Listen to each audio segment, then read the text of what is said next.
बिस्मिल्लाहिर्रहमानिर्रहीम। अच्छा जी, lecture number 9। आज हम अपना आगाज़ करते हैं डायरेक्टली। जो मैंने होमवर्क दिया हुआ था चैप्टर नंबर 2 का क्वेश्चन, वो एक दफ़ा डिस्कस करते हैं, बाकी होमवर्क देता हूँ और उसके बाद हम अगले चैप्टर पे चलेंगे जो हमने शुरू किया हुआ था ऑलरेडी जी। Validity of contract.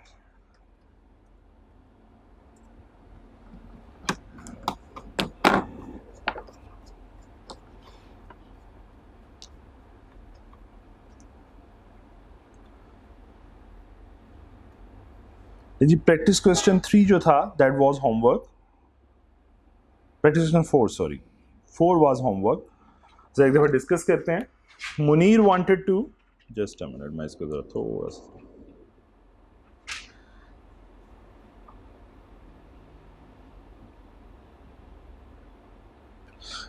Munir wanted to complete his bachelor degree from Europe.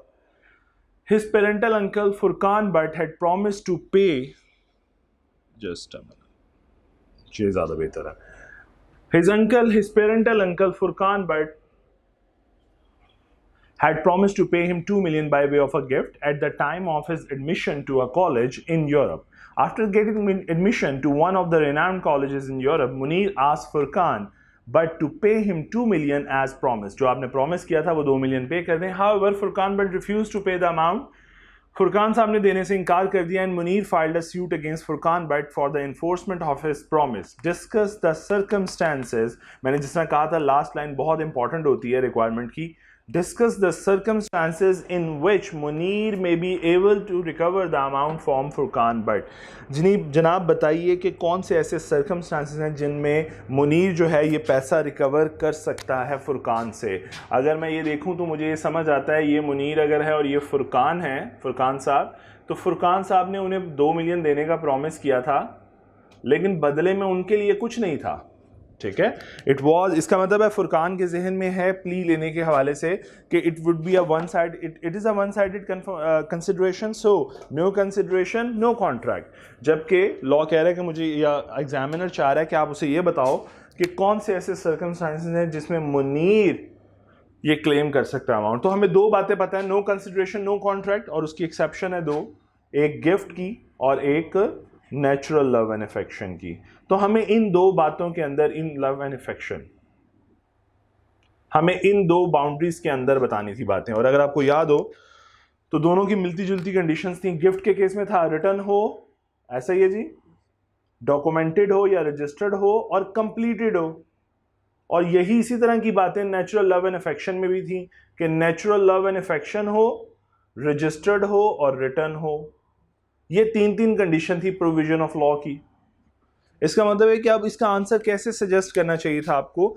इसका आंसर आपको इस तरह प्लान करना चाहिए था कि आप इन दोनों प्रोविजन ऑफ लॉ को डिस्कशन कर लें थोड़ी सी, ठीक है, और इनकी कंपोजिट डिस्कशन भी कर सकते हैं. अगर आप ज़्यादा एक्सपर्ट नहीं है तो दोनों की अलग-अलग छोटी सी डिस्कशन, फिर उसके साथ केस स्टडी को लिंक कर दें.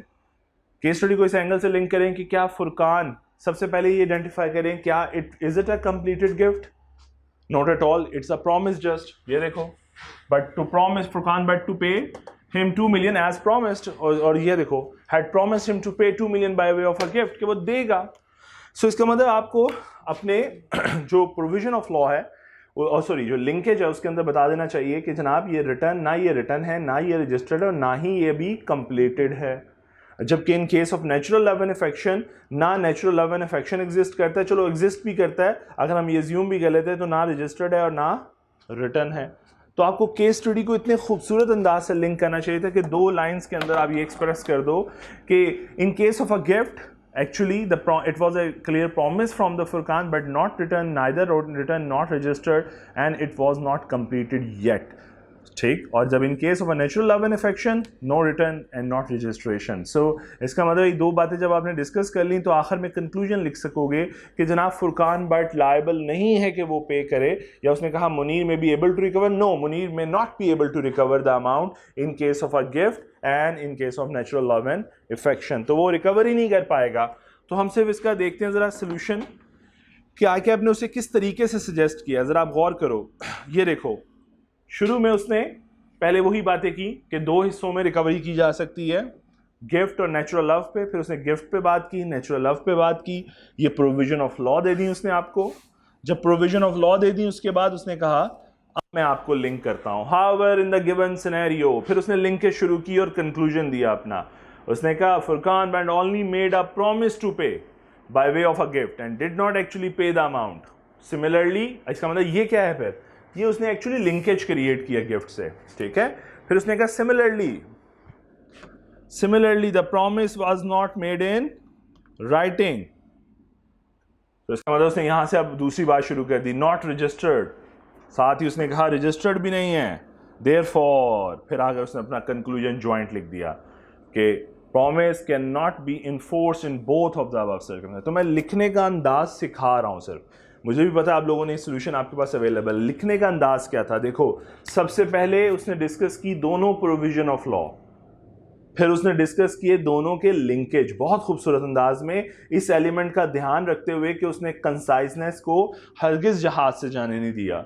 फिर उसने तीसरी चीज डिस्कस की और उसने कंक्लूजन दिया वन लाइनर, जिसमें उसने दोनों बातों पे कंक्लूजन दिया।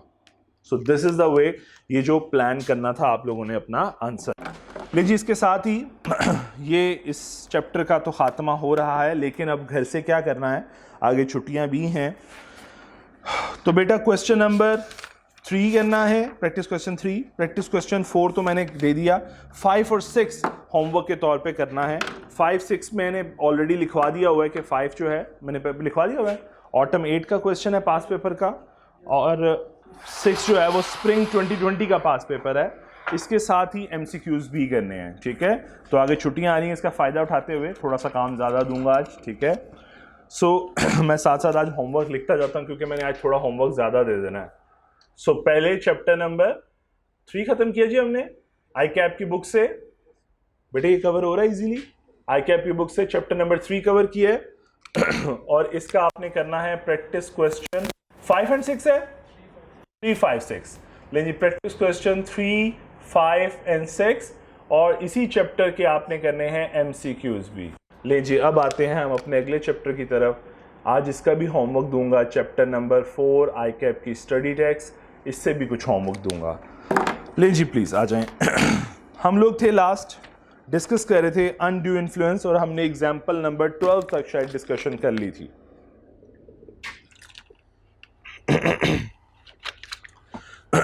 और अगर हम अपनी डिस्कशन को थोड़ा समराइज करें तो मैंने कल ये रियलाइज करवाया आपको कि रिलेशनशिप के अंदर कोई एक पार्टी है जो डोमिनेटिंग पोजीशन के अंदर है, और वो जब अपनी उस डोमिनेटिंग पोजीशन का नाजायज फायदा उठाती है तो दूसरी पार्टी की कॉन्सेंट को डैमेज कर देती है, और जब दूसरी पार्टी की कॉन्सेंट डैमेज हो जाती है तो कॉन्ट्रैक्ट वॉइडेबल हो जाता है eight the option of the aggrieve party. और कल फिर ये भी बात की कि जब हम बात करते हैं अनड्यू इन्फ्लुएंस की और उनके अंदर बात कर रहे होते हैं रिलेशनशिप की, तो मैंने कल ये भी बात की थी कि रिलेशनशिप में कुछ रिलेशनशिप्स ऐसे हैं जिनमें प्रिज्यूम्ड किया जाता है, या यूं कहूं हमने लॉ ने अज्यूम किया हुआ है कि रिलेशनशिप में डोमिनेंस एग्जिस्ट करती है, डोमिनेट पार्टी, या यूं कह लेता हूं अज्यूम किया हुआ है who is dominating party. Law ने क्लियर किया हुआ है कि भाई डोमिनेटिंग पार्टी कौन सी है, जिसमें हमने 3 बातें पढ़ी थी, याद है आप लोगों को। पहली बात क्या थी, रियल और अपेरेंट अथॉरिटी, रियल या अपेरेंट अथॉरिटी। दूसरी फ्यूडिशरी रिलेशनशिप, ट्रस्टवर्दी रिलेशनशिप। और तीसरी थी कि अगर आप किसी ओल्ड एज पर्सन के साथ कॉन्ट्रैक्ट कर रहे हो या किसी इल पर्सन के साथ, सिक पर्सन के साथ कॉन्ट्रैक्ट कर रहे हो जो आप पे डिपेंडेंट है, ऐसे ही बढ़ा था जी। सो कुछ रिलेशनशिप है जिसमें लॉ ने अज्यूम किया हुआ है डोमिनेटिंग पार्टी कौन है। तो फिर हमने तो पढ़ा हुआ है, एक और चीज इसके साथ ही लिंक कर देता हूं, burden of proof. Burden of proof हमें क्या कहता था, कौन प्रूफ करेगा, ऐसा ही है, तो डोमिनेटिंग पार्टी प्रूफ करेगी। तो हमारा रूल था dominating party will prove that the person who is dominating the role, who is in a dominating role, तो वही प्रूफ करेगा। तो फिर हमें क्लियर हो जाता था कि कौन प्रूफ करेगा।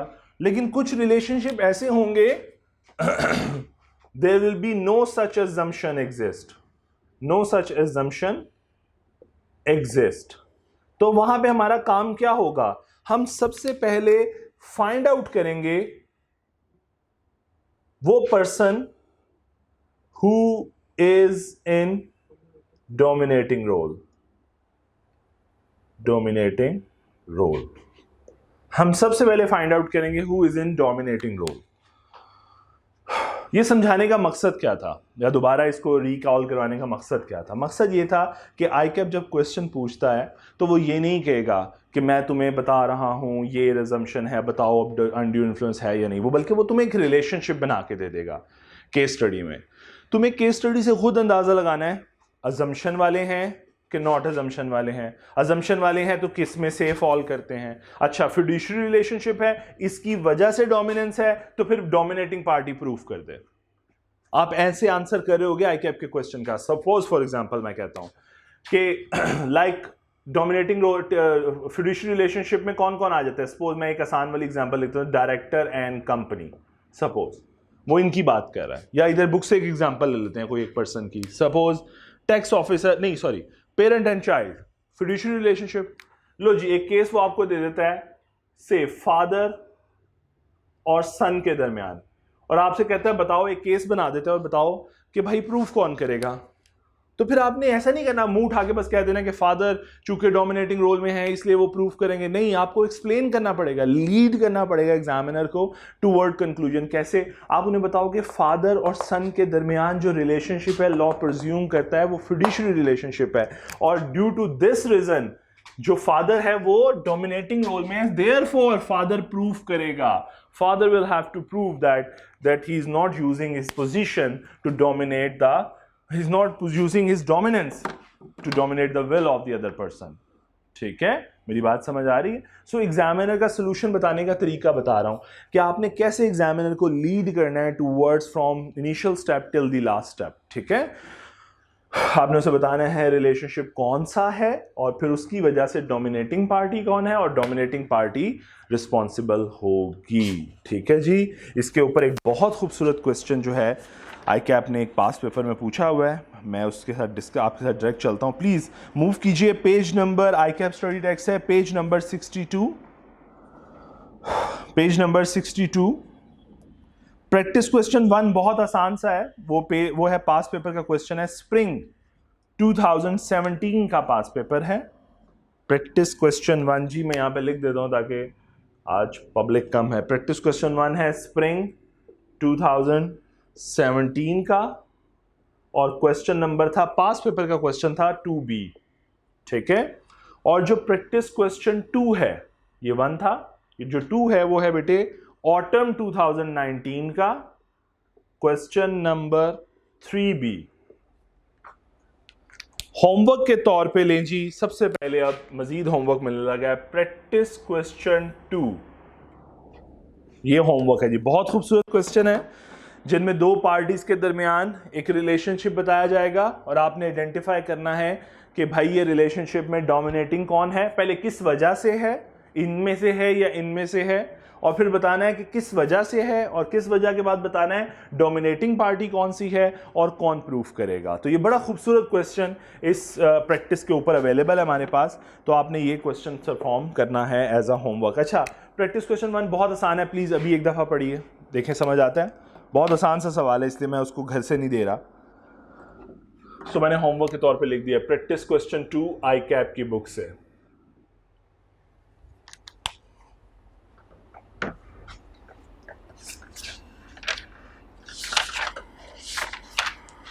जी 1 पढ़ लिया, समझ आ गया 1? तो 1 बहुत आसान था इसलिए मैं 1 डिस्कस नहीं कर रहा, और 2 एक अच्छा क्वेश्चन है आईकैप का, तो मैंने इसलिए शेयर कर दिया आप लोगों से, और मैं तरीका वारदात कैसे चलना है वो पहले ही डिस्कस कर चुका। लो जी, अब आते हैं बर्डन ऑफ प्रूफ के ऊपर जो हमने कल नहीं पढ़ा था, तो प्लीज़ ज़रा पढ़ते हैं बेटे, मेरे लिए ज़रा पढ़ें please. Where a person who is in a position to dominate the will of another enters into a contract with him and the transaction appears on the face of it or on the evidence Adduced का मतलब होता है included, इसको वैसे change भी कर सकते हैं, हम यूँ लिख सकते हैं और the evidence included to be unconscionable, conscionable का मतलब नॉट रीजनेबल, तो वर्ड्स रिप्लेस कर लें बेशक, टू बी अनरीजनेबल,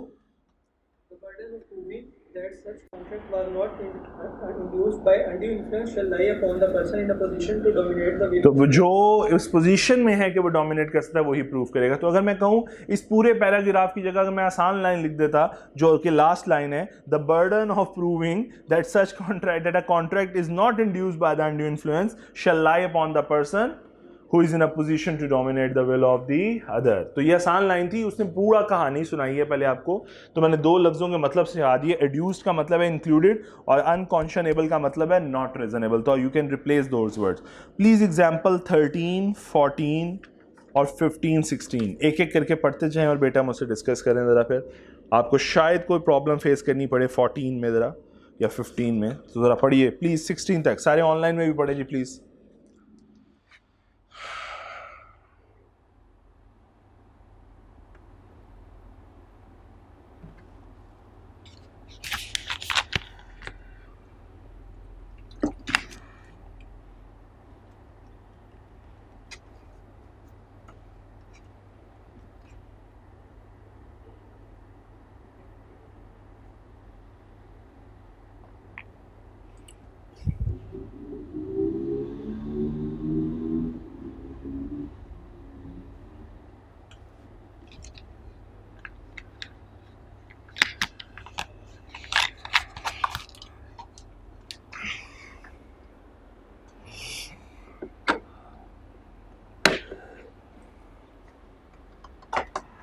जी 13 पढ़ ली थोड़े, पढ़ लें पहले कंप्लीट कर लें। जी 15 मैं बताता हूँ, आप पहले एक दफ़ा सारी कंप्लीट कर लें। बाई पढ़ नहीं, ओके परफेक्ट। सबसे पहले 13 में मेरा ख्याल है कोई इतना खास प्रॉब्लम नहीं, बड़ी क्लियर एग्जांपल है। 14 के अंदर भी कोई ख़ास प्रॉब्लम नहीं है, ठीक है, लेकिन उसने देखो किस तरह एक टीचर के ऊपर चूंकि रिस्पॉन्सिबिलिटी आ गई तो फिर टीचर ही प्रूव कर रहा है कि जनाब मैंने ऐसा अपना इन्फ्लुएंस इस्तेमाल नहीं किया, बल्कि इसके पास ऑप्शन मौजूद थी, जिस तरह वो यहाँ पे लिख भी रहा है। कैसर सेकंड लाइन में, Qaiser show that he had proved complete facts relating to the property to Maqbool, तो वो बता रहा है कि भाई इसको मैंने पूरे फैक्ट्स दिए थे। Price was market based, price भी मार्केट की थी। Maqbool has obtain advice from property dealer of his choice before finalising the contract, तो वो प्रूव कर रहा है कि जनाब इसके पास सारे इख्तियारात मौजूद थे, मैंने अपनी डोमिनेंस का इस्तेमाल नहीं किया। अब 15 पे आते हैं। 15 में क्या हो रहा है, अब एक एजेंट, अच्छा एजेंट के लफ्ज़ काट दें पहले, एजेंट और प्रिंसिपल का, ताकि आपको प्रॉब्लम ना हो। एजेंट और प्रिंसिपल, क्योंकि आपने अभी ये रिलेशनशिप समझा नहीं ना, एजेंसी रिलेशनशिप, तो इसलिए अभी ये दो वर्ड्स काट दें। तो अब जरा एग्जांपल पढ़िए। Asif agreed to sell stock of Sajid at the rate of 2% commission, यानी आसिफ, मैं अगर सपोज आसिफ हूँ, मैं आपको कह रहा हूँ मैं आपका स्टॉक बेच दूंगा लेकिन सेल कमीशन लूंगा 2%। Later Asif demanded 5% commission being the market rate, बाद में आसिफ कह रहा है यार, बाद में सपोज मैं कह रहा हूँ आपको कि नहीं जी मुझे तो 5% चाहिए, आप क्या कहोगे, यार हमारा तो 2% का एग्री किया था। आप कहोगे यार मार्केट देख लो, मार्केट 5% है। ये तो वो बात हो गई कि जैसा फॉर एग्जांपल मैं इसको एक दो एंगल से समझाने की कोशिश करता हूँ। ये तो वो बात होगी मैं आपसे सैलरी एग्री कर लूँ, काम करना शुरू करूं और मुझे पता लगे मेरे जैसा मेरा दोस्त है मेरे से ज़्यादा सैलरी ले रहा है, तो फ़ौरन से पहले आपको दुआ के दोबारा कहूं कि नहीं भी मेरा दोस्त तो 5 लाख ले रहा है, मुझे भी 5 लाख दें, आपने मुझे 1 लाख पे रखा हुआ है। नहीं, इनफैक्ट जब ट्रेड हो रही थी हमारे दरमियान, जब हमारे दरमियान कॉन्ट्रैक्ट हो रहा था, एम्प्लॉयमेंट कॉन्ट्रैक्ट, तो हमने तब एग्री किया था। उस वक्त मेरी बार्गेनिंग पोजीशन जैसी भी थी, मैंने उसके बिहाफ पर आपसे एग्रीमेंट कर लिया। आपने मुझे बाउंड थोड़ी किया था कि आप ही के पास नौकरी करूँ, ऐसा तो नहीं था। या आपने मुझे ये कहा था हाँ करनी है तो कर लो, वरना तुम कहीं और नौकरी नहीं करने के काबिल नहीं छोड़ूंगा, नहीं ऐसी कोई बात नहीं थी। मेरे लिए मार्केट पूरी अवेलेबल थी। इसी तरह इस सेल एजेंट आसिफ के पास मार्केट अवेलेबल थी, किसी की भी चीज़ बेच देता और कमीशन ले लेता। लेकिन कहीं से नौकरी नहीं मिल रही होगी या कहीं से मैं कहूँ बिजनेस नहीं मिल रहा होगा, तो उसने आपसे बिजनेस ले लिया 2% के ऊपर। So now the agreement is at 2% without any undue influence. Bargaining position weak low, मैंने कल भी शायद ये बात समझाई थी, बार्गेनिंग पोजीशन का फर्क नहीं पड़ा। Don't compare bargaining position is equal to क्या नाम है आपकी अनड्यू इन्फ्लुएंस, ना ना ना ना। बार्गेनिंग पोजीशन तो डेली बेसिस पे बायर सेलर की डिफरेंट होती है, बल्कि मल्टीपल ट्रांजेक्शन उठा के देखो हर एक में डिफरेंट होती है। सो अब यहाँ पे आसिफ 2% एग्री कर रहा है और बाद में कहता है 5% मिल रहा है मुझे, 5% दो। तो आगे वो कहता है that Asif demanded 5% commission being the market rate and on account that his consent was obtained by undue influence, और आपके ऊपर सबसे पहला इल्ज़ाम लगाया कि आपने उसको अपनी डोमिनेंट पोजीशन का इस्तेमाल करते हुए आपने उसको कम रेट दिया. There is no presumption of dominance. क्यों? क्योंकि देखो क्या ऐसा कोई रिलेशनशिप एग्जिस्ट करता है इन तीनों के दरमियान? Not at all. उसके पास ऑप्शन मौजूद थी, तो डोमिनेटिंग रोल में कोई है ही नहीं, कोई भी नहीं था बायर सेलर में से. तो कहते हैं इसका मतलब है there is no presumption of position to dominate and burden of proof lies on Asif. अब देखो, अब आप वो कह रहे हैं, आसिफ कह रहा है कि मेरे ऊपर दूसरा साजिद डोमिनेंट पोजीशन का रोल प्ले किया है, लेकिन लॉ ने फिर कहा ना ना ना, यहाँ पे कोई डोमिनेट नहीं है. तो फिर वही वाली बात आ गई. देखो एक बार याद रखो, केसेस के अंदर सबसे पहला बर्डन ऑफ प्रूफ किसके ऊपर होता है? अनटिल और unless law decided, burden of proof. अगर मैं जर्नली बात करूं लॉ के अंदर, the person putting the allegation, the person putting the allegation, जो इल्जाम लगा रहा होता है उसी ने साबित करना होता है कि उसका इल्जाम सच कैसे है. नहीं, ये नहीं कहना चाहिए, वो कोर्जन के केस है, वो कोर्जन का केस है. मैंने इसी चीज को कोर्जन में लिंक कर दिया था. मैंने आसान लफ्जों में रखा, बिल्कुल जेनेरिक टर्म, कि लॉ की नजर में जो केस फाइल कर रहा होता है, पिटीशन फाइल कर रहा होता है, वही साबित करता है. हाँ, पिटीशन फाइल करने वाला ये साबित कर दे कि सामने वाले ने मेरे पे अनड्यू इन्फ्लुएंस एक्सरसाइज की है, तो फिर लॉ ने कहना है अच्छा, the person who is in a dominating position will prove that. बात समझ, चलने का तरीका समझ आ रहा है? सो पहले वो बंदा who is putting the allegation, या यूं कहूं who is filing the petition, जो केस दायर कर रहा है. सो उसने केस दायर किया और इल्जाम लगाया साजिद के ऊपर. साजिद ने कहा हमारे दरमियान तो कोई ऐसी अजम्पशन एग्जिस्ट ही नहीं करती, तो फिर अगर मैं इस कंडीशन में हूं तो मैं तो डोमिनेटिंग पर्सन हूं ही नहीं. तो फिर लॉ ने कहा फौरन से पहले the person putting the allegation और filing the petition prove the case. तो फिर क्या आया कि burden of proof is on Asif. Is that clear? चलो नेक्स्ट पॉइंट पे आते हैं. सो इसका मतलब है आसिफ यहां पे कहीं गलती कर रहा था, बर्डन ऑफ प्रूफ को या अनड्यू इन्फ्लुएंस को लिंक कर रहा था बार्गेनिंग पावर से. ऐसा नहीं करना चाहिए, ठीक है? इस तरह तो इस वक्त लाइफ में बेतहाशा कॉन्ट्रैक्ट ऐसे हो रहे होंगे जिनमें बार्गेनिंग पावर वीक होती है एक पार्टी की. मैंने जैसा पहले भी एग्जांपल दी, तुम किसी भी मार्केट में चले जाओ, अगर उनकी सारा दिन कोई सेल नहीं हुई तो वो उनकी बार्गेनिंग पावर वीक हो जाती है. जबकि अगर कभी उनकी मार्केट में बहुत अच्छी सेल चल रही हो, उन्हें पता हो कस्टमर मौजूद हैं, तो उनकी बार्गेनिंग पावर स्ट्रांग हो जाती है. जैसा आजकल ईद उल अज़हा के मौके में क्या हो रहा है, यही तो हो रहा है. उन्हें पता है कस्टमर अवेलेबल है तो बार्गेनिंग पावर स्ट्रांग है. वक्त करीब आता जाएगा, कस्टमर कम होते जाएंगे तो बार्गेनिंग पावर सेलर की वीक होती जाएगी. एग्जाम्पल नंबर 16 बेटा देखिए, ये भी समझ आई है.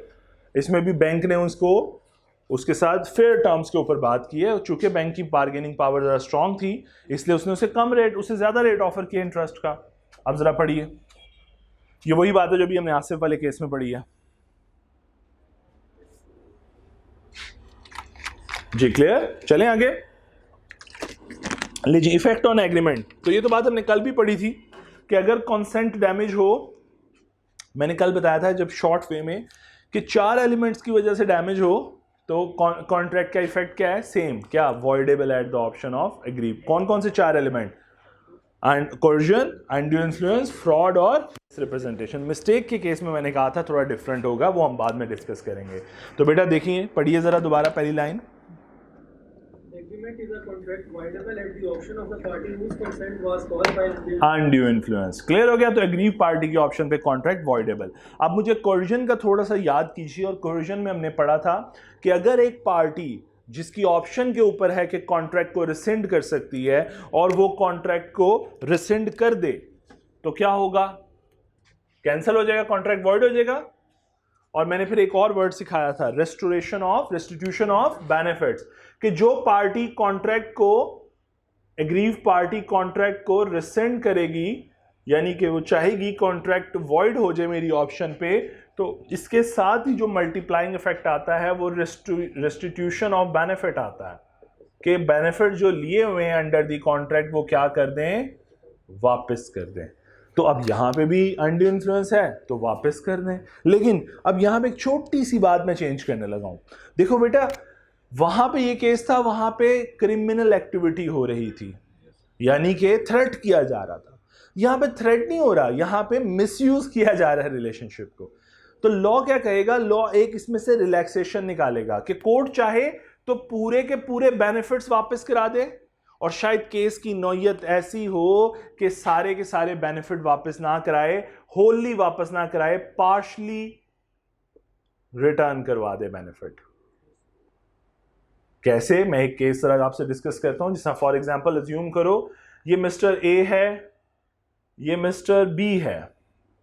मिस्टर ए ने प्रॉपर्टी देनी है और मिस्टर बी ने ये प्रॉपर्टी की जो असल वैल्यू है दैट इज 5 मिलियन, ठीक है।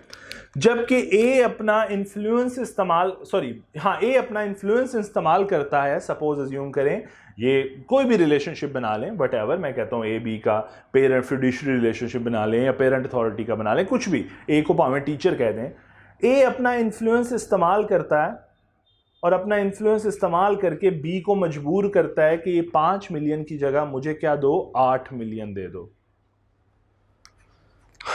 कॉन्ट्रैक्ट को क्या कर रहा है? अनड्यू इन्फ्लुएंस का इस्तेमाल कर रहा है, अपने रिलेशनशिप की डोमिनेंस को इस्तेमाल कर रहा है और बी को मजबूर कर रहा है कि मुझे 5 मिलियन की जगह 8 मिलियन दे दो। अब जब ये केस हो गया डिसाइड, तो ये केस में कॉन्सेंट किसकी डैमेज हुई? बी की ऑप्शन के ऊपर कॉन्ट्रैक्ट वॉइडेबल हो गया।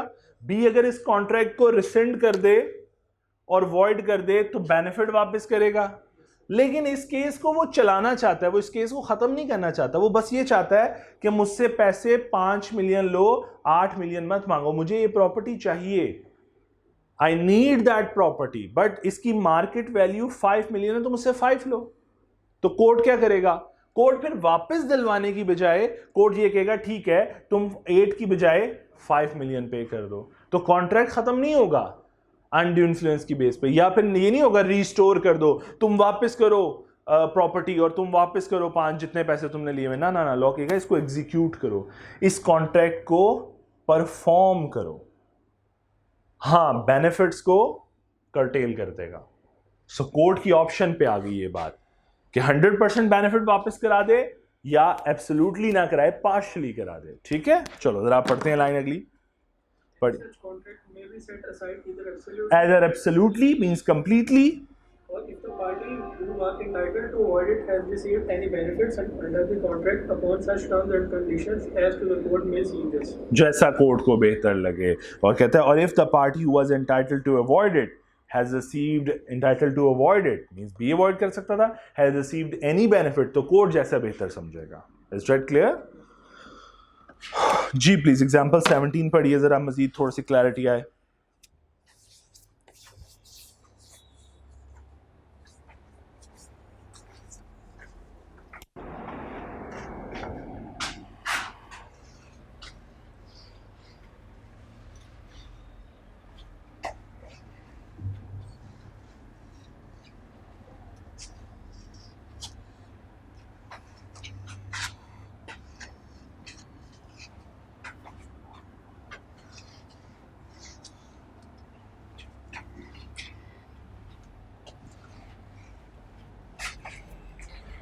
जी डन, एग्जाम्पल समझ आ गई सबको? चलो ले जी, डिफरेंस आ गया कोरिजन और अनड्यू इन्फ्लुएंस का। तो आसान से डिफरेंसेस हैं, जल्दी से पढ़ते हैं। कंसेंट, जी कैसे कंसेंट डैमेज होती है? जी, हम या तो थ्रेट करते हैं, एक ऐसा एक्शन करते हैं जो कि फॉरबिडन बाय लॉ है, या फिर कमिट करते हैं, थ्रेट करते हैं। जी प्लीज नेक्स्ट। यहाँ पे एक रिलेशनशिप दूसरे पार्टी को डोमिनेट करती है, उसकी विल को। जी नेक्स्ट। जी जी, और दूसरे केस में मॉरल प्रेशर। यहाँ पे आप थ्रेट कर रहे हो फिजिकली और वहां पे आप मॉरल प्रेशर मिस यूज कर रहे हो रिलेशनशिप का। जी नेक्स्ट। जी ठीक है, जाहिर बात है, अगर आपको याद हो थोड़ा सा तो कोलिजन के लिए गुंडे भी तो हायर किए जा सकते हैं, तो पार्टी में not be related to each other. जी undue influence parties to contract are related to each other under some sort of relationship. और यहाँ पे तो रिलेशनशिप की पार्टीज एक दूसरे का मिसयूज कर रही हैं, यहाँ पे तो कोई स्ट्रेंजर आता ही नहीं। इसका मतलब है, अगर आपको याद हो तो हमने पढ़ा था कि stranger to the contract can employ coercion और स्ट्रेंजर टू दी कॉन्ट्रैक्ट पे कोर्जन भी अप्लाई की जा सकती है। मतलब वो याद करो कि गुंडे भी हायर किए जा सकते हैं और मेरे बेटों के ऊपर भी कोर्जन अप्लाई की, जबकि अनड्यू इन्फ्लुएंस के अंदर ऐसा कोई नहीं है, कोई स्ट्रेंजर नहीं होता। जी next reason, The objective is to compel a person to enter into a contract. हमारा मकसद यही होता है कि वो कॉन्ट्रैक्ट में एंटर हो जाए। In undue influence, the objective is to obtain an unfair यहाँ पे advantage. और बंदा ऑलरेडी कॉन्ट्रैक्ट कर रहा है, बस हम चाहते हैं हम अपनी पोजीशन का थोड़ा सा नाजायज फायदा उठा लें। Criminal liability. Ji In coercion, criminal liability is incurred, therefore it is illegal. ठीक है, जाहिर बात है आप जो थ्रेट करते हो ये एक क्रिमिनल ऑफेंस भी है और ये क्रिमिनल लॉ में चला जाएगा साथ। जी Under undue influence, criminal liability is not incurred. जी, क्रिमिनल है, वहाँ पे तो मॉरल लायबिलिटी एक दूसरी लायबिलिटी, सिविल लायबिलिटी क्रिएट हो रही है। अच्छा, एक बात ख्याल रखिएगा, कुछ केसेस होते हैं जिनके अंदर मल्टीपल इफेक्ट होते हैं, जिस तरह फॉर एग्जांपल अभी तो आप पढ़ रहे हैं ना ये वाला कोर्जन। अब कोर्जन के केस में देखो, हमारे केस में ये है, ज़रा मैं पहले थोड़ा सा समझा दूं कि अभी एक कॉन्सेप्ट आएगा कि यार कोर्जन अप्लाई हुई है सर और आप ये कह रहे हैं कि ये सिविल ऑफेंस था, हम लोग इसे पढ़ रहे हैं बिजनेस कॉन्ट्रैक्ट के अंदर, तो फिर ये क्रिमिनल ऑफेंस कैसे हुआ? तो बेटा इसके दो इम्पैक्ट हैं। इस कोर्जन अप्लाई अगर हुई तो इसके दो इम्पैक्ट हैं, एक सिविल इम्पैक्ट है, एक क्रिमिनल इम्पैक्ट है। कैसे? ये देखो बेटा, अगर सिविल इम्पैक्ट की बात करो तो जो कॉन्ट्रैक्ट डैमेज हुआ, जिसमें कॉन्सेंट डैमेज हुई, ठीक है, और आपने एग्रीव पार्टी को ऑप्शन दे दी कि तुम्हारी ऑप्शन पे है, चाहो तो इस कॉन्ट्रैक्ट को वैलिड रहने दो, चाहो वॉइड कर दो, ये इसका सिविल साइड है, ये इसकी सिविल लॉ में भी बिजनेस साइड है। जबकि दूसरी साइड पे आओ, ये जो तुमने थ्रेट किया है, it's an offence, it's against the Pakistan penal code, forbidden by law, ठीक, तो आपके खिलाफ क्रिमिनल केस भी फाइल होगा। इसका मतलब है आपके पास एक ही टाइम पे दो केसेस फाइल करोगे आप। एग्रीव पार्टी एक टाइम पे दो केसेस फाइल करेगी, one is civil and the other one is criminal. अब यहां पे इजाजत दी हुई है लॉ ने, सपोज मेरे पे कोर्जन अप्लाई हुई है, मेरे पास इजाजत मौजूद है कि मैं चाहूं तो सिविल कोर्ट के अंदर सिविल केस फाइल करूं, चाहूं तो क्रिमिनल कोर्ट के अंदर क्रिमिनल केस फाइल करूं, यानी दो केसेस फाइल करूं आप पे। और एट अ टाइम ये भी हो सकता है कि मैं सिविल कोर्ट में ही दोनों केस फाइल कर दूं, उस केस में मेरी सिविल कोर्ट दोनों केसेस सुनेगी, कौन सा वाला, ये वाला भी और ये वाला भी। और फिर इसी तरह क्रिमिनल कोर्ट भी आपको इजाजत देता है कि आप ये दोनों केस क्रिमिनल कोर्ट में फाइल करते हैं, यानी एक ही केस क्रिमिनल कोर्ट में फाइल करते हैं। बात समझ आ रही है? सो ये लिबर्टी मौजूद है इस तरह के केसेस में। इसके दो एस्पेक्ट होते हैं। इसी तरह जब हम इंशाल्लाह इसी के साथ एक और पढ़ेंगे एलिमेंट फ्रॉड का, अभी इंशाल्लाह अगला स्टेप वही है, तो फ्रॉड भी तो यही चीज़ है, उसमें सिविल ऑफेंस भी है और क्रिमिनल भी है। आपने इंटेंशन टू डिसीव है, आपने धोखा देने की नज़र से, तो फिर वही, तो इसमें भी दो एस्पेक्ट्स हैं। तो मैंने इसलिए अभी एक्सप्लेन कर दिए कि एक कॉन्ट्रैक्ट के अंदर दो एंगल्स हो सकते हैं, दो एस्पेक्ट्स हो सकते हैं। चलो जी प्लीज आगे। जी Coercion may be employed on a stranger. बिल्कुल ठीक बात है, ये बात समझ आती है हमें, स्ट्रेंजर पे अप्लाई हो सकता है। In undue influence may only be employed on the party whose consent is desired. जी, ये तो हम हैं ही उस पार्टी के अंदर, तो फिर उस केस में तो होता ही नहीं, उस केस में तो सामने वाली पार्टी के ऊपर ही हमने कोर्जन अप्लाई करनी है। जी next. By whom? It can be exercised by a stranger to the contract. बिल्कुल ठीक है, ये वही किराए के गुंडे। Undue influence, it can only be exercised by a party to the contract and not by a stranger. ये सामने वाली पार्टी ही अप्लाई करेगी, कोई स्ट्रेंजर अप्लाई नहीं कर सकता। जी नेक्स्ट। ऑनस ऑफ प्रूफ यानी burden of proof. The onus of proof is on the party who wants to relieve himself from the consequences of coercion. जो रिलीव करना चाहती है, यानी जो अवॉइड करना चाहती है कॉन्ट्रैक्ट को इस ग्राउंड्स के ऊपर। जी नेक्स्ट। अनड्यू इन्फ्लुएंस में कौन है? The onus of proof is on the party in a position to dominate the will of the जो other दूसरे party. की विल को डोमिनेट कर सकती है। जी नेक्स्ट। Restoration of benefits. जी The aggrieved party has to restore the benefits received. जी, एग्री पार्टी को चीज़ें वापस करनी पड़ेंगी, बेनिफिट्स वापस करने पड़ेंगे। जी next. Under undue influence, the party avoiding the contract may or may not restore them. तो अभी हमने थोड़ी देर पहले पढ़ा कि कोर्ट की डिस्क्रिप्शन आ जाएगी कि इसको अवॉइड करें या ना करें। यहाँ तक समझ आ गई बेटे? अच्छा, होमवर्क के तौर पे मैंने लिख दिया प्रैक्टिस क्वेश्चन 2 भी होमवर्क है, ठीक हो गया जी। चलो अगले एलिमेंट पे आ जाते हैं, दैट इज फ्रॉड। मेरा मूड ज़रूर था कि मैं आप लोगों को रिलैक्स कर दूं थोड़ा सा आज, लेकिन ये चूंकि क्रैश बैच है, इसमें गुंजाइश बनती नहीं है, ठीक है। ऑनलाइन वालों के लिए भी रिकमेंडेशन यही है कि आज की आज क्लास ले लें, इसको पेंड ना करें तो ज़्यादा बेहतर है। अब तक हमने पढ़ लिया कि कॉन्सेंट जो है वो फ्री नहीं रहती अगर एलिमेंट 5 हों, coercion, undue influence, fraud, misrepresentation और मिस्टेक। और मैंने ये भी बता दिया कि मैंने कल सियानों की तरह बता दिया कि अगर ये 4 एलिमेंट्स की वजह से कॉन्सेंट डैमेज हुई तो ये कॉन्ट्रैक्ट क्या हो जाएगा, वॉइडेबल हो जाएगा eight the option of aggrieved party. हाँ, इस केस में थोड़ा डिफरेंट है, इस केस में या तो वैलिड रहता है या वॉइड हो जाता है डायरेक्टली, वहाँ पे ये वॉइडेबिलिटी की ऑप्शन नहीं आती। मैं दोबारा रिपीट कर रहा हूँ, मैं थोड़ा सा आज एक्सटेंड कर दिया इस ग्राफ को। मैंने कहा इन 4 एलिमेंट्स की वजह से अगर कॉन्सेंट डैमेज हुई तो कॉन्ट्रैक्ट वॉइडेबल हो जाएगा eight the option of aggrieved party. वो चाहे तो इसे वैलिड रहने दे, चाहे तो रिसेंड कर दे और वॉइड कर दे। जबकि मिस्टेक के केस में या तो कॉन्ट्रैक्ट ने वैलिड रहना है या वॉइड हो जाना है। इंशाल्लाह लेटर ऑन डिस्कस करेंगे। मैं जो चीज़ डिस्कस करने जा रहा हूँ वो ये थी कि अगर आपने गौर किया हो तो हमने इन दोनों का एक कम्बिनेशन बना के पढ़ा और फिर इनका डिफरेंस पढ़ा। पहले हमने कोर्जन समझा, बर्डन ऑफ प्रूफ समझा, फिर हमने अनड्यू इन्फ्लुएंस पढ़ा, बर्डन ऑफ प्रूफ पढ़ा, फिर हमने इन दोनों का आज डिफरेंस पढ़ा। इसका मतलब हमने इन दोनों को एक कम्बिनेशन बना के डिस्कस किया है। अब हमारा नेक्स्ट कम्बिनेशन है ये वाला, फ्रॉड और मिसरिप्रेजेंटेशन। अब हमें पहले फ्रॉड पढ़ेंगे, फिर हम उसकी मल्टीपल एप्लीकेशंस या इम्प्लीकेशंस देखेंगे, और फिर हम मिसरिप्रेजेंटेशन पढ़ेंगे और उसमें भी वही सारी बातें देख रहे होंगे, और फिर हम उन दोनों का डिफरेंस देख रहे होंगे। सो ये 2 का कॉम्बिनेशन था, ये 2 का कॉम्बिनेशन अब हम पढ़ने जा रहे हैं, ओपन करने जा रहे हैं पेंडोरा बॉक्स। लो जी, पहला अब नेक्स्ट एलिमेंट है। अच्छा, चारों की वजह से कॉन्सिक्वेंस सेम है, voidable at the option of aggrieved party.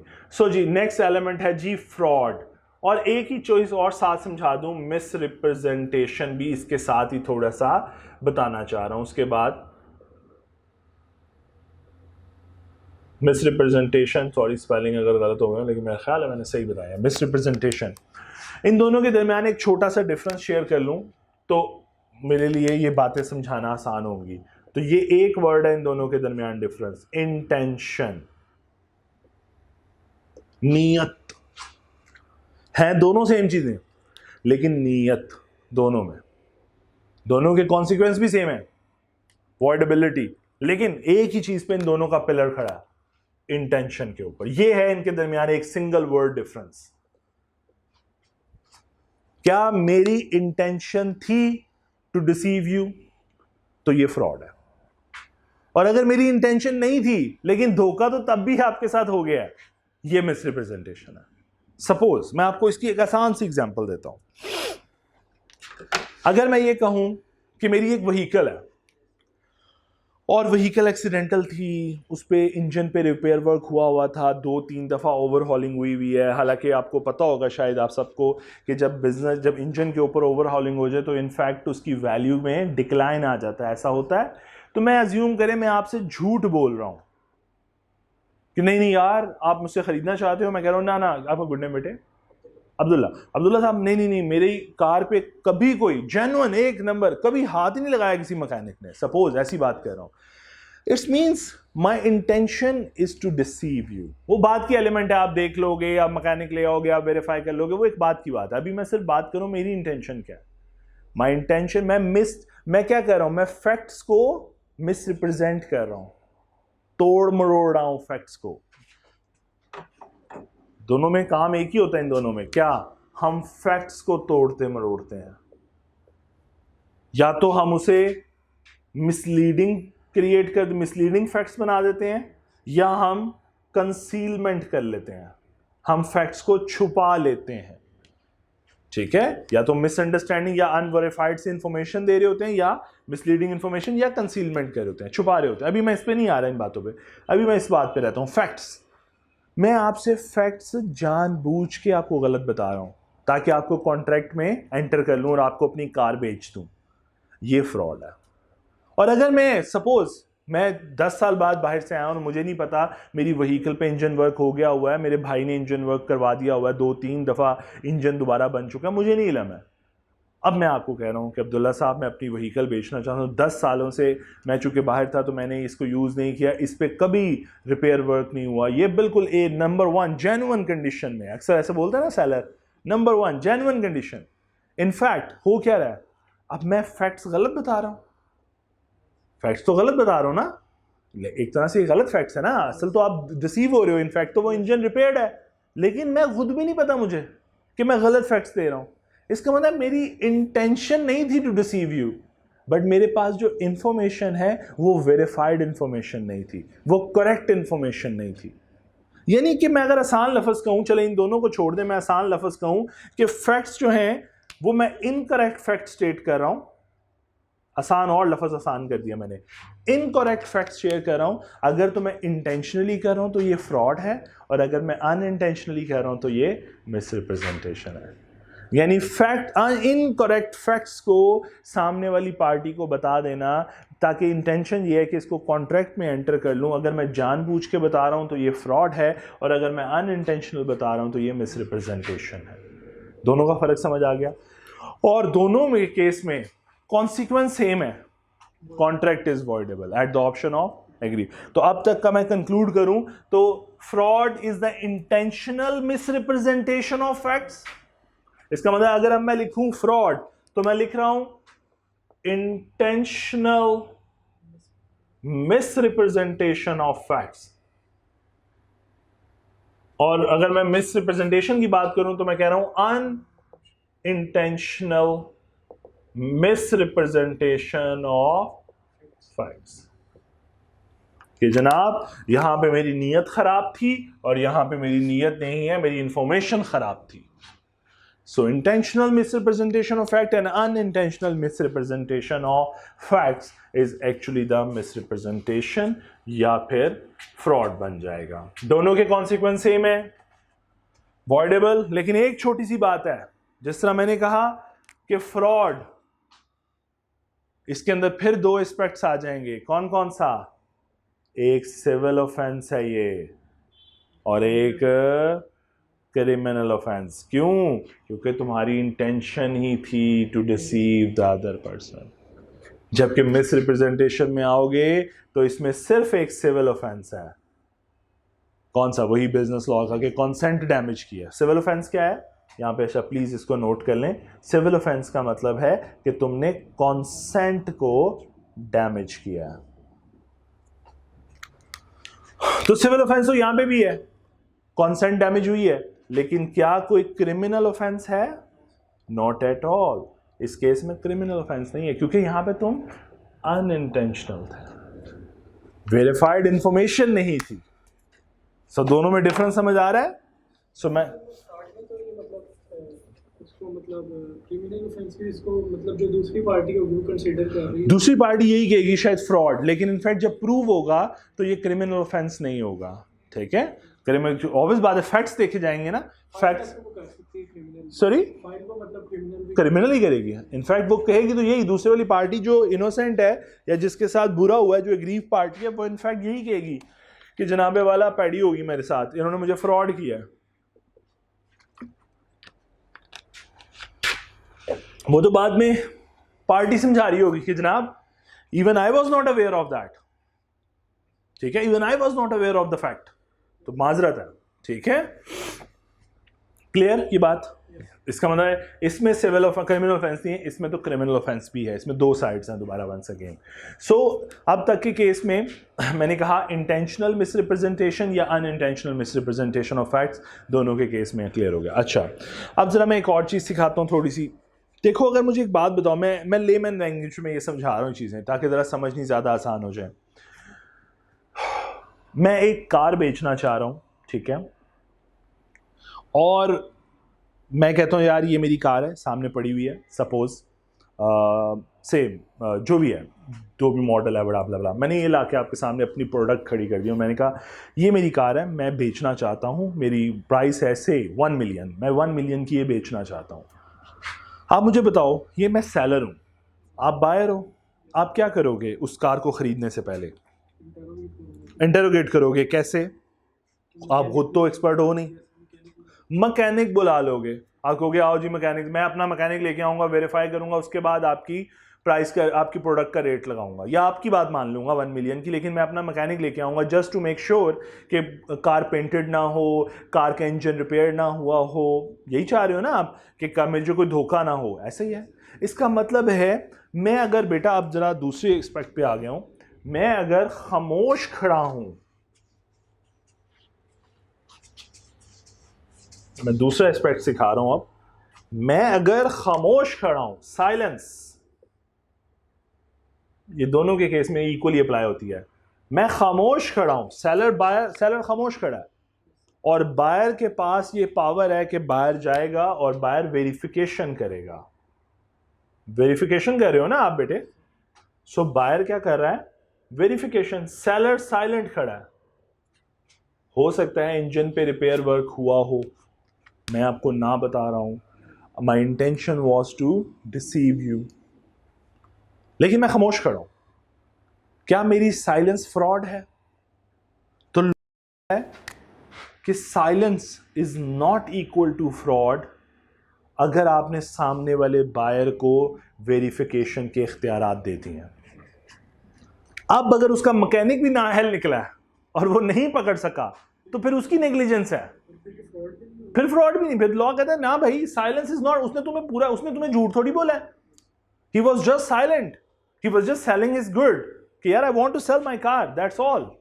उसने ये थोड़ी कहा कि मैं, अच्छा कौन ऐसा सेलर होता है जो अपनी चीज की खुद खराबियां, हालांकि ईमान का तकाजा यही है, वो एक अलहदा, हम ईमान को साइड पे रखेंगे, ठीक है जी, मजबूरी है, वरना ईमान का तकाजा यही है कि सेलर अपनी चीज की हर खूबी और हर खराबी बायर को बताए। लेकिन वो अलग बात है, हम जरा लॉ को जरा डिफरेंट चला रहे हैं, हम नहीं उस तरह चला रहे। सो मैं कहता हूँ I am just silent, I want to sell my good, if you want to buy it then buy it. मैं आपको ये थोड़ी कह रहा हूँ कि इसका टायर नहीं खराब, इसकी ये खराब, इसके वो खराब, मैं क्यों कहूँ भाई, मैं खामोश कर रहा हूँ। क्या मेरी साइलेंस फ्रॉड है? लॉ कहता है no, if the buyer has a right for verification, बात खत्म। अब ये बायर की नेग्लिजेंस है कि उसे गलती नहीं मिली, उसे फ्रॉड नहीं मिला, उसे नहीं पता चला गाड़ी पेंटेड है, कौन सा डोर पेंटेड है, कौन सा चीज जेन्युइन नहीं है, इंजन रिपेयर्ड है कि नहीं है, तो ये उसकी गलती है। Negligence, there is no excuse for a negligence in the law. Clear होगी यहां तक बात? लेकिन अगर अब बात सुनो, एक और इसी में एक हिंट डालने लगा, हमने अभी कह दिया silence is not equal to fraud, लेकिन अगर मैं कहूं बायर जो है वो आपका कजन है, या आपका बहुत अच्छा दोस्त है, या कोई लव्ड वंस है, सपोज मैं भी नाम लिखी जा रहा हूं, हालांकि लॉ में ऐसे कोई नाम नहीं लिखे हुए, तो बताओ आप अपने कजन को बाइक गाड़ी बेच रहे हो, आपसे कहते यार चल प्लीज एग्जामिन कर ले, ये मैंने इतने की बेचनी है 1 मिलियन की, ले एग्जामिन कर ले, बुला ले मैकेनिक, वो आगे से क्या कहेगा? ओ यार नहीं, क्या बात कर रहे, क्या बात। अक्सर आप दोस्त को पैसे वापस कर रहे हो तो वो क्या आपसे कहते हो यार काउंट कर ले, वो कहता नहीं यार बस ठीक है तूने दे दिया, ठीक है। क्यों? क्योंकि वो आप पे ट्रस्ट कर रहा होता है।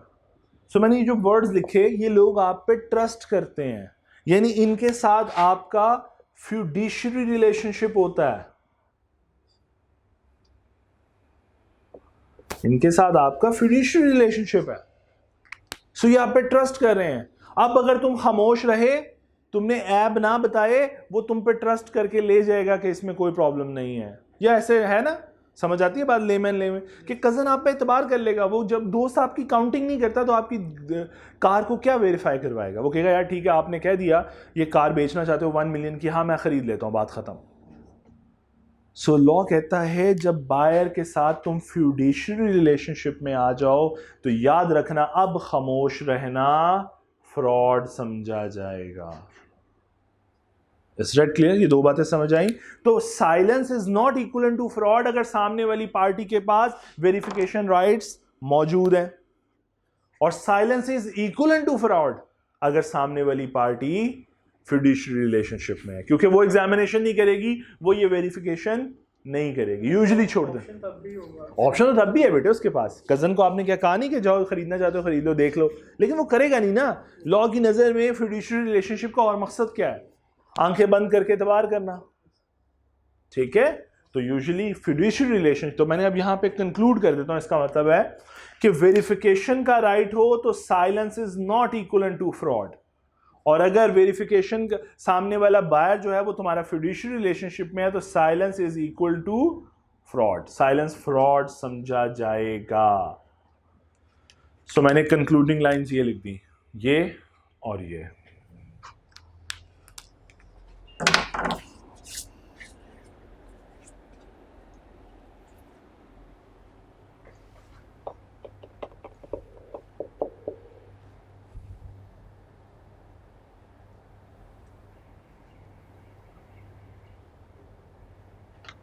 जी यहां तक डन। ओके, एक छोटी सी और बात, उसके बाद फिर पढ़ना शुरू करेंगे ताकि क्लियर हो जाए।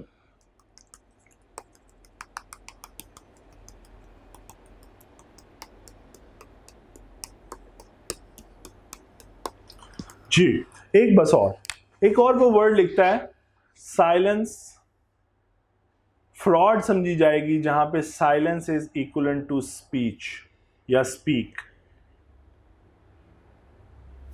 साइलेंस फ्रॉड समझी जाएगी जहां पे तुम्हारा खामोश रहना तुम्हारे बोलने के मुतरादिफ है। जैसा फॉर एग्जांपल बायर सवाल पूछता है, यार मैं अज्यूम कर रहा हूँ ये कार का इंजन जेन्युइन है, जेन्युइन है ना, कभी काम नहीं करवाया आप लोगों ने, मुझे लग रहा है ना, जेन्युइन है ना। आप आगे से क्या कर रहे हो, खामोशी से मुस्कुरा के दिखा देते हो। वो मुस्कुराहट जो है जहाँ पे आप खामोश हो, आपकी असर्शन है, ये पॉजिटिव असर्शन है, क्योंकि यहाँ पे आपका खामोश रहना बोलने के मुतरादिफ है। तो लॉ की नज़र में फिर तुमने बोला या नहीं बोला, ऐसे ही लगा तुमने चीख चीख के बताया हाँ इसमें कभी इंजन पे कोई रिपेयर वर्क नहीं हुआ। तो लॉ कहता है अगर साइलेंस ऐसी सिचुएशन में हो कि silence is equal to speak, तो फिर उस केस में तुम्हारा खामोश रहना फ्रॉड समझा जाएगा। Then in that case silence would be equivalent to fraud, कि तुमने एक्चुअली में हाँ कह दिया है खामोश रह के, तुमने पॉजिटिव असर्शन दे दी है उसे खामोश रह के।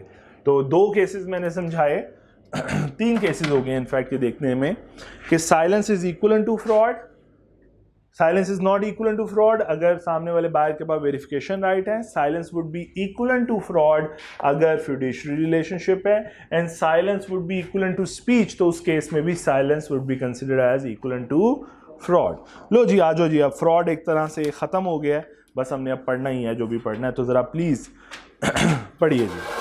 Fraud definition, fraud means and includes any. अच्छा मैं थोड़ी सी करेक्शन कराऊंगा और इस लाइंस को आसान कराने की थोड़ी सी कोशिश करूंगा, ठीक है जी। चलें जी प्लीज़ पढ़िए। Fraud means and includes any of the following acts committed by a party to a contract. Any of the following acts, ये जो नीचे A B C D E मैंने एक्ट्स बताए हैं ये फ्रॉड समझे जाएंगे, ठीक है जी, ये फ्रॉड है एक्चुअली जी।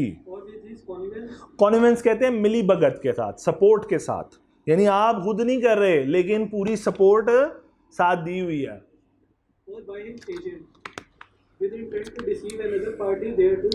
और इंटेंशन क्या है कि दूसरी पार्टी को धोखा देना है।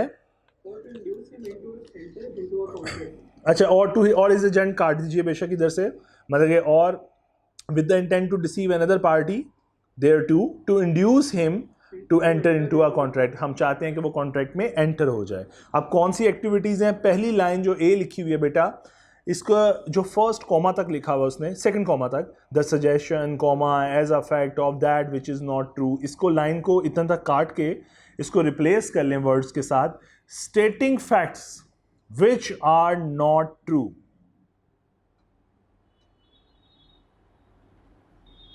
स्टेटिंग facts which are not true.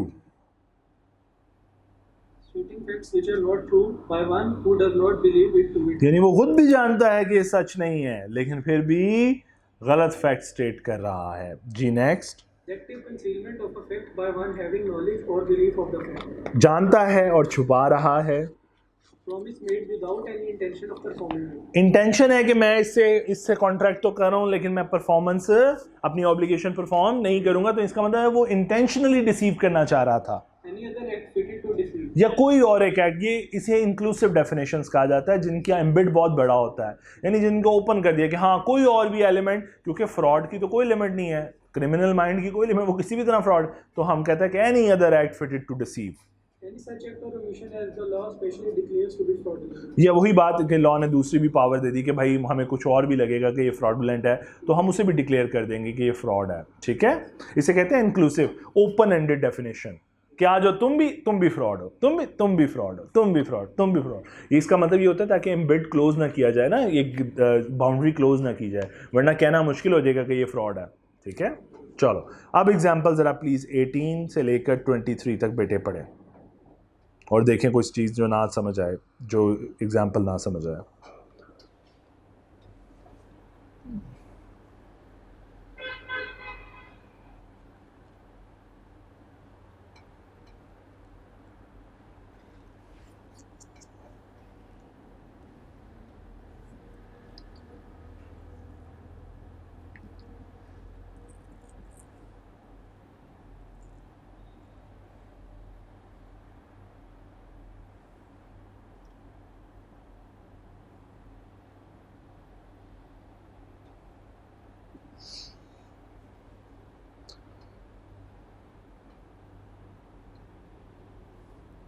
अच्छा जी, मैं कोशिश करूँगा कि मैं इस लेक्चर के साथ प्रैक्टिस क्वेश्चन जो हैं वो यूट्यूब के जहाँ पे लेक्चर अपलोड होगा उसके साथ ही, क्योंकि अब और कोई वे नहीं है आप लोगों तक वो प्रैक्टिस क्वेश्चन पहुँचाने का, और अभी फाइनलाइज पोजीशन में है नहीं, बच्चे चले गए हुए हैं, तो मैं उस यूट्यूब के लेक्चर के साथ ही वहीं पे अपलोड करवा दूंगा ताकि आप लोग उधर से ही क्लिक करके डाउनलोड कर लीजिएगा, ठीक है। So this is one of the way, नहीं तो यहाँ पे जब आएंगे तो यहाँ से कॉपियर से तो मिल ही जाएगा, लेकिन तब तक सॉल्व करने के लिए कुछ क्वेश्चंस मैं इंशाल्लाह वहाँ पे, मैं जो मेरी ये वीडियो सुन रहे होगे स्टूडेंट्स, तो आप देखिएगा कि कमेंट्स में कहीं पे या इस वीडियो के साथ कहीं पे आपको लिंक मिल रहा होगा किसी डॉक्यूमेंट का, तो वो प्रैक्टिस क्वेश्चन होंगे, वही MCQ चल के। जी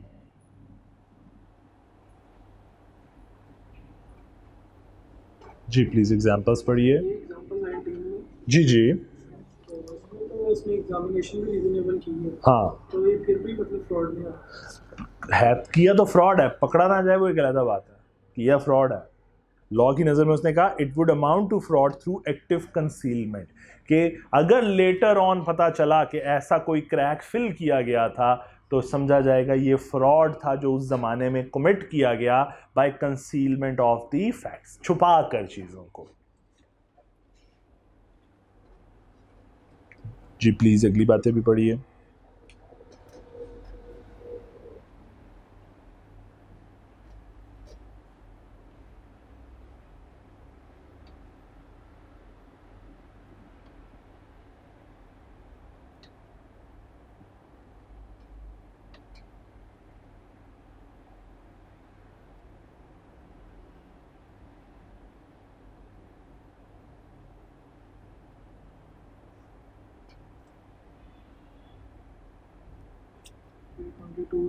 जी 22 वाली कहते हैं Aamir sold is house to Basit for 10 million. अब ये केस है कुछ इस तरह, ये देखो मैं अगर इसको यहीं पे एक केस ड्रॉ कर लें ताकि आपके लिए उन पार्टीज को समझना आसान हो जाए।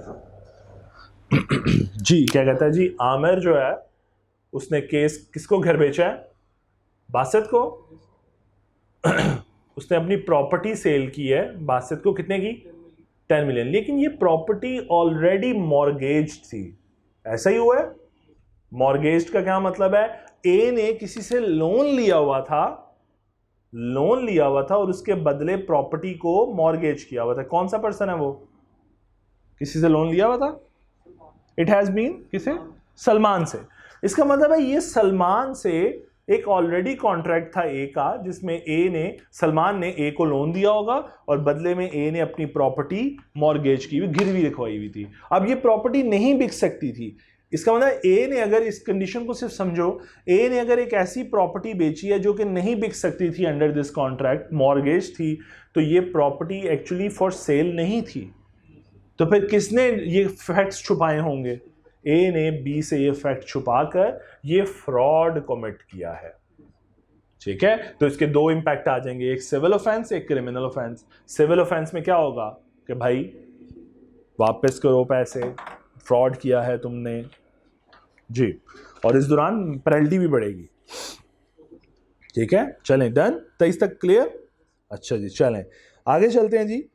उसने यही लिखा हुआ Basit can avoid contract as Amir is guilty of fraud, और फिर उस केस में प्रॉपर्टी के पैसे भी वापस आएंगे बासित को, प्लस बासित इस 10 मिलियन के अलावा पेनल्टी भी इम्पोज करेगी लॉ कि क्योंकि उसने फ्रॉड कमिट किया है। ठीक हो गया जी। ले जी, साइलेंस एज फ्रॉड, जी प्लीज पढ़िए। मेयर साइलेंस मीन महज खामोशी जो है एज टू द फैक्ट्स के हवाले से, यानी उन हकाइक के लिए जिनकी चीज़ की बात हो रही है। Likely to affect the willingness of a person to enter into a contract is not fraud. यानी मेरी नज़र में वो फैक्ट्स के बारे में खामोशी इख्तियार कर लेना कोई फ्रॉड नहीं है, unless The circumstances of the case are such that regard being had to them, it is the duty of the person keeping silence to speak. means For example, parties stand in fiduciary. Parties अगर fiduciary relationship में हैं तो fraud जो है वो silence जो है वो फ्रॉड समझा जाएगा। अच्छा, ऊपर जो लाइन लिखी हुई थी ना, regard being had to them, ये लाइन लफ्ज काट दें 3-4, ये इस तरह सीधी हो जाएगी line. The circumstances of the case are such that it is the duty of the person keeping silence to speak जी, Or his silence is in itself equivalent to speech. और साइलेंस या तो इक्विवेलेंट टू स्पीच हो। Please example 24, 25 और 26 पढ़ो।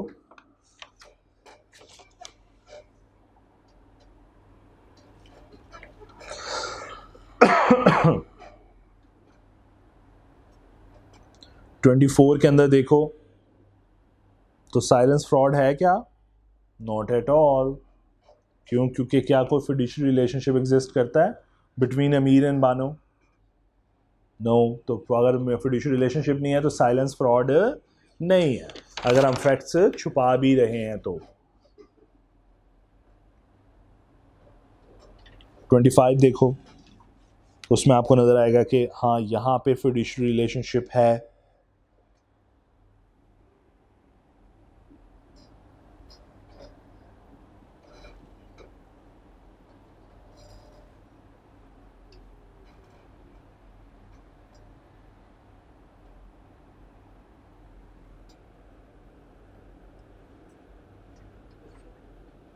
जी done. और 26 देखो, वो साइलेंस इक्वलेंट टू स्पीच होगी, वो भी देख लिया। चलो बेहतरीन हो गया। अब जरा पहले बिफोर मैं वॉइडेबिलिटी पढ़ाऊं जरा नीचे आओ, नीचे एक लिखा हुआ है एक्सेप्शन टू वॉइडेबिलिटी। जी जरा ये पढ़िए, जरा समझ आएगी। एक्सेप्शन टू वॉइडेबिलिटी मींस यहां पे कॉन्ट्रैक्ट वॉइडेबल नहीं होगा, या यूं कहूं ये फ्रॉड ही नहीं होगा। ठीक है, चलो जरा पढ़ो।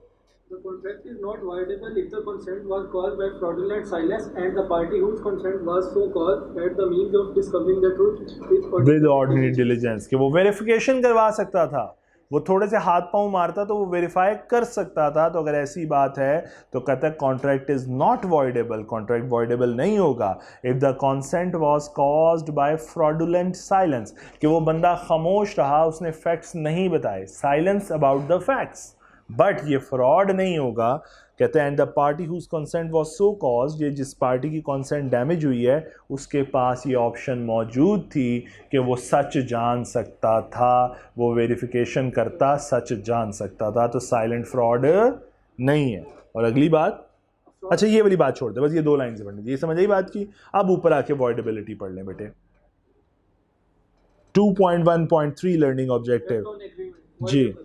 The agreement is a contract voidable at the option of the party whose consent was caused by fraud. जी क्लियर।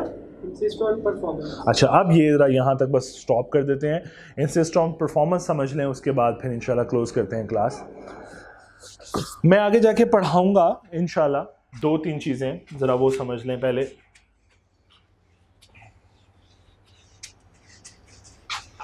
उसने यहाँ पे इसका चूँकि जिक्र कर दिया तो मैं चाहता हूँ कि फिर जिक्र किया तो फिर यहाँ पे हल्का सा उस चीज़ को समझ भी लें। बेटा देखो, समटाइम्स पैसों से ज़ख्म भर जाता है, ऐसा ही है कि फॉर एग्जांपल मैं कहूँ मैंने आपके साथ कॉन्ट्रैक्ट किया कि आपने मुझे गुड्स डिलीवर करनी है, आपने एंड मौके पे आके मुझे गुड्स डिलीवर नहीं की, तो मैं लॉ मुझे कहेगा कि भाई ठीक है इसने कॉन्ट्रैक्ट तोड़ा है, कोई बात नहीं, इससे डैमेजेस ले लो, कंपनसेशन ले लो। सो ये देखो ज़रा, अब्दुल्ला साहब ने मेरे साथ कॉन्ट्रैक्ट किया सलमान के साथ कि आपने मुझे गुड्स डिलीवर करनी है 15 जुलाई को 2022 पे और मैं आपको 5 लाख रुपए दे दूंगा, ठीक है, या मैंने आपको एडवांस दे दिए, आपने ये लें जी एडवांस ले लें मुझसे पैसे, मेरी ऑब्लिगेशन मुकम्मल हो गई। अब आपकी ऑब्लिगेशन है टू डिलीवर गुड्स ऑन 15 जुलाई, आप 15 जुलाई को आके इनकार कर देते हो। यार मैंने आपकी गुड्स से बहुत से काम करने होंगे, मैंने अपना कोई गुड्स से हो सकता है मैंने कोई आगे चीज़ बनानी हो, आप मेरे लिए रॉ मटेरियल की हैसियत रखते हो, या मुझे वो गुड्स चाहिए होगा आगे बेचने के लिए, आपने इनकार कर दिया। इनफैक्ट आपने अपनी ऑब्लिगेशन क्या किया, पूरी नहीं की, तो आपने ब्रीच कर दिया। अब डिफॉल्ट किसने किया, आपने, और मैं क्या हो गया, एग्रीव्ड पार्टी। ऐसा ही है, मेरे साथ गलत हुआ और ये कॉन्ट्रैक्ट क्या हो गया, ब्रीच, तोड़ दिया आपने। अब तोड़ने के नतीजे में लॉ कहता है कि भाई फिर डिफॉल्टिंग पार्टी कंपनसेशन पे करे टू दी एग्रीव पार्टी। भाई पैसे तो हर जाना दो, नुकसान हुआ मेरा 5 लाख तो पहले मुझे वापस करो, उसके अलावा हो सकता है कोई जो डैमेजेस का चैप्टर हम इंशाल्लाह आगे पढ़ेंगे ब्रीच में, उसमें पढ़ेंगे कितने डैमेजेस, कितनी कंपनसेशन, लेकिन कुछ तो कंपनसेशन अज्यूम करें जो भी 10, 20, 30 हज़ार रुपये जो आपने नुकसान किया मेरा वो आप पे करोगे, लेकिन मैं माल किसी और से खरीद लूंगा 15 जुलाई को।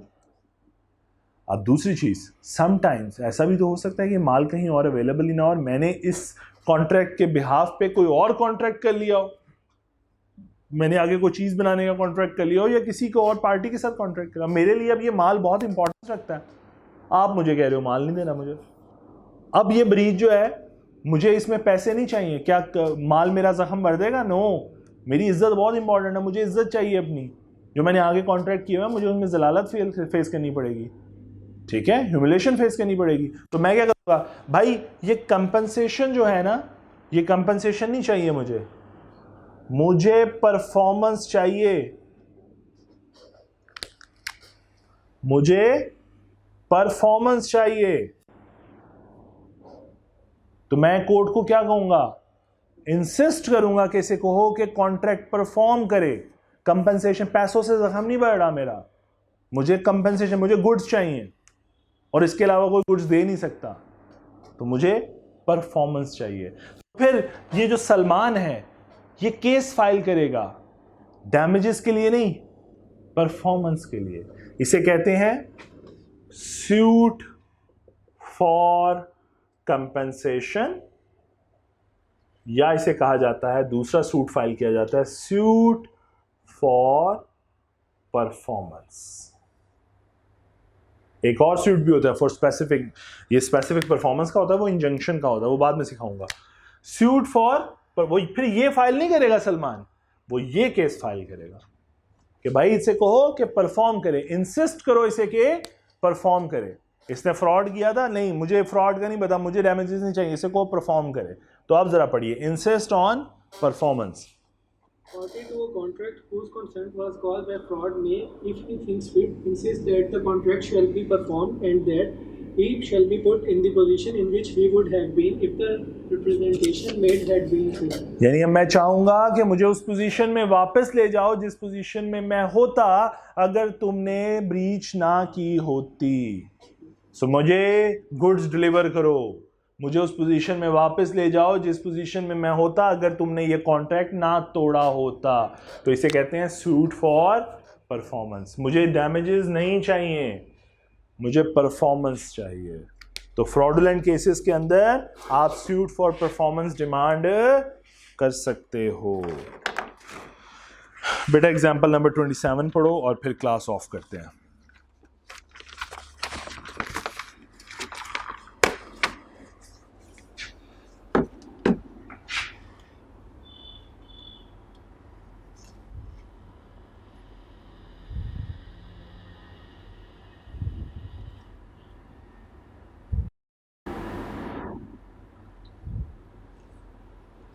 एग्जाम्पल प्लीज़ इधर पढ़ डन।